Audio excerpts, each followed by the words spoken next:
Para la evaluación de los proyectos tenemos dos niveles de análisis.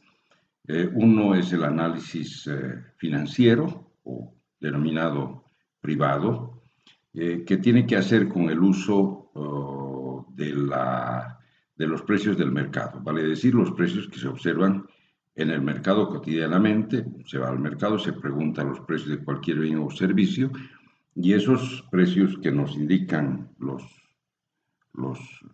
ofertantes es el precio del mercado. El otro nivel de análisis es el nivel económico o colectivo de toda la nación. Determinar si el proyecto enriquece a todos los bolivianos o los empobrece. Y para este análisis vamos a utilizar los precios de eficiencia económica. Esto es lo que vamos a ver ahora, el origen de la diferencia entre los precios de mercado y los precios de eficiencia económica. ¿Qué es lo que les distancia? Les distancia las medidas de política económica. Si las medidas de política económica, todas ellas fueran de libre mercado, los precios del mercado reflejarían perfectamente los precios de eficiencia económica. Vale decir que no hubiera necesidad de hacer dos tipos de análisis, financiero y económico, sería uno solo porque ambos serían exactamente iguales. Lamentablemente, en las economías del mundo se han implantado medidas de política económica como las que vamos a ver ahora. ¿Cuál es la diferencia? La diferencia básicamente está en la creación o el consumo del excedente social. Para eso vamos a analizar el concepto del excedente social, tanto en cuanto a su componente de excedente del consumidor como el excedente del productor. Después vamos a conversar, o simultáneamente vamos a conversar sobre la distribución del excedente social, el excedente que genera la sociedad, cómo se lo distribuye entre consumidores y productores. Posteriormente vamos a analizar el efecto de la liberalización de las importaciones, vale decir tener un mercado absolutamente libre para importaciones de bienes y servicios del extranjero. El cuarto elemento que vamos a tratar es la liberalización de las exportaciones y su efecto sobre el excedente social. El quinto elemento, los subsidios. Muchas economías están plagadas de subsidios para diferentes tipos de bienes y servicios y vamos a ver cuál es el efecto de los mismos sobre el excedente social. El sexto elemento que vamos a tratar son el efecto de los impuestos sobre el excedente social. El séptimo elemento que vamos a tratar son los efectos de los comportamientos monopólicos en una economía cuando los productores, ya sea que exista un solo productor, ya sea que existan algunos productores, pero que se asocien y actúen como un monopolio, vamos a ver cuál es el efecto de los monopolios sobre el excedente social. Y finalmente vamos a analizar la fijación del tipo de cambio por una autoridad gubernamental, cuál es el efecto de la fijación del tipo de cambio sobre el excedente social. Partimos con el primer elemento definiendo uno de los componentes del excedente social, que es justamente el excedente del consumidor. Para esto vamos a utilizar para toda la exposición vamos a utilizar estas coordenadas que son en la coordenada, en la barra de las Y, vamos a definir el precio de un bien o de un servicio, y en la barra de las X vamos a presentar las cantidades que se comercializan en el mercado.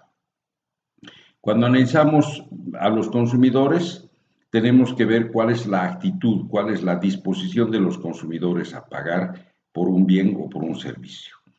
¿Cómo actúan los consumidores en general? Cuando el precio es muy alto, están dispuestos a consumir pocas unidades en el mercado.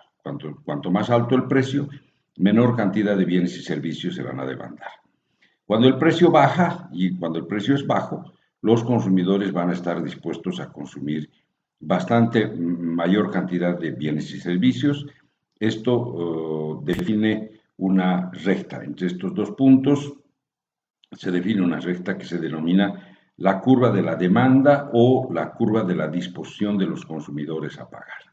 Esta es la actitud de los consumidores. En este mercado, supongamos que por cualquier motivo que todavía no sabemos explicarlo, alguien fija el precio P1 para el bien o servicio analizado. El precio P1, este precio define automáticamente el comportamiento de los consumidores sobre el punto 1 y los consumidores a ese precio van a estar dispuestos a pagar, a consumir Q1 unidades.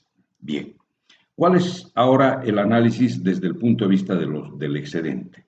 Decimos, los consumidores están dispuestos a pagar desde la primera unidad, el primer ciudadano que está dispuesto a pagar por la primera unidad que va a consumir, está dispuesto a pagar el precio P sub T, que es el precio máximo. Después el segundo ciudadano está dispuesto a pagar un poco menos, el tercer ciudadano un poco menos y así sucesivamente, hasta que el último ciudadano está dispuesto a pagar P sub 1, vale decir, el precio que se fija en el mercado. Es el último consumidor y ese último consumidor va a consumir la unidad Q sub 1. Bien, en este escenario decimos la disposición de todos los consumidores a pagar es la sumatoria o la integral de todos los consumos que se han ido realizando entre 0 y Q sub 1. Esto significa que es igual al trapecio 0, P sub T, 1, Q sub 1, 0.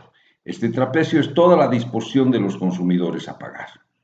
¿Cuánto efectivamente pagan porque se fijó el precio P sub 1? Lo que ellos pagan es el precio por la cantidad, ¿no? P sub 1 por Q sub 1. Y eso es igual a la superficie del rectángulo 0, P sub 1, 1, Q sub 1, 0. La diferencia entre lo que están dispuestos a pagar, que es 0, P sub T, 1, Q sub 1, 0, y lo que realmente pagan, 0, P sub 1, 1, Q sub 1, 0, esta diferencia es igual al triángulo que está marcado aquí como P sub 1, P sub T, 1, Q sub 1. Esto es lo que se denomina el excedente del consumidor, porque es lo que están dispuestos a pagar y que por haberse fijado el precio P sub 1, no llegan a pagar esta cantidad de dinero, este dinero se queda en su propiedad, en sus bolsillos. Esto se denomina el excedente del consumidor. Ahora vamos a pasar a ver el excedente del productor. En el mismo eje de coordenadas, vamos a ahora colocar la disposición de los productores a vender ciertos productos. Eso se denomina la curva de oferta, la curva S de oferta. ¿Cómo están dispuestos los productores a vender bienes y servicios en este mercado? Por supuesto, el productor más eficiente, el que produce lo más barato posible, la primera unidad la va a vender en el precio P sub S. Y después va a ir subiendo el precio a medida que va siendo menos eficiente y el menos eficiente que vaya a vender en el mercado va a fijar el punto 1. Si alguien, que después lo vamos a ver quién fija el precio del mercado, si alguien fija en el mercado el precio P sub 1, será en el punto 1 la cantidad Q sub 1 de unidades que el productor menos eficiente va a poder vender. Entonces decimos, ¿cuántos reciben los productores por estas Q sub 1 unidades? Como se ha fijado el precio P sub 1, precio por cantidad, P sub 1 por Q sub 1, es el total de dinero que los productores reciben por estas Q sub 1 unidades. Y eso es un equivalente al rectángulo 0, P sub 1, 1, Q sub 1, 0. ¿Cuánto les cuesta producir a los productores estas Q sub 1 unidades? Sobre la curva de oferta, que puede ser similar a la curva de costo de producción, porque aquí tenemos un costo fijo y en el ángulo tenemos un costo variable. Luego esta podría ser perfectamente la curva de costo de producción de los productores. Sobre esta curva vamos a tener el costo de producción de estas Q sub 1 unidades. Esto es equivalente al trapecio 0, P sub S, 1, Q sub 1, 0. Entre lo que reciben, que es el rectángulo 0, P sub 1, 1, Q sub 1, 0, y lo que les cuesta producir, 0, P sub S, 1, Q sub 1, 0, entre estos dos hay una diferencia que es equivalente al triángulo superior, que está dado por el P sub S, P sub 1, 1, P sub S. Esta cantidad de dinero es lo que se denomina el excedente del productor. Vale decir que es el dinero que les significa un beneficio adicional al costo de producción de los productores. Ahora, si juntamos estas dos curvas en el mismo eje de coordenadas, si juntamos estas dos curvas, la curva de oferta de los productores y la curva de demanda de los consumidores, vamos a fijar efectivamente quién es el milagroso, ese agente que no lo conocemos, pero que está presente en todos los mercados, que es donde se juntan los productores con los consumidores. Este es el punto 1, donde coinciden los intereses de alguien que produce y quiere vender y de alguien que demanda un bien y quiere consumir. Este es el punto que fija el precio P sub 1. Y si nosotros nos fijamos, aquí tenemos el excedente del productor, P sub S 1, P sub 1, 1, P sub S, y el excedente del consumidor, P sub 1, P sub T, 1, P sub 1. La adición del excedente del consumidor, que está arriba, y el excedente del productor, que está abajo, la sumatoria de ambos excedentes es el excedente social. Es el excedente de toda la comunidad, tanto de consumidores como de productores. Y a esto denominamos el excedente social. En posteriores videos vamos a presentar los efectos de medidas de política económica sobre este excedente social y la manera como este excedente social se distribuye entre productores y consumidores.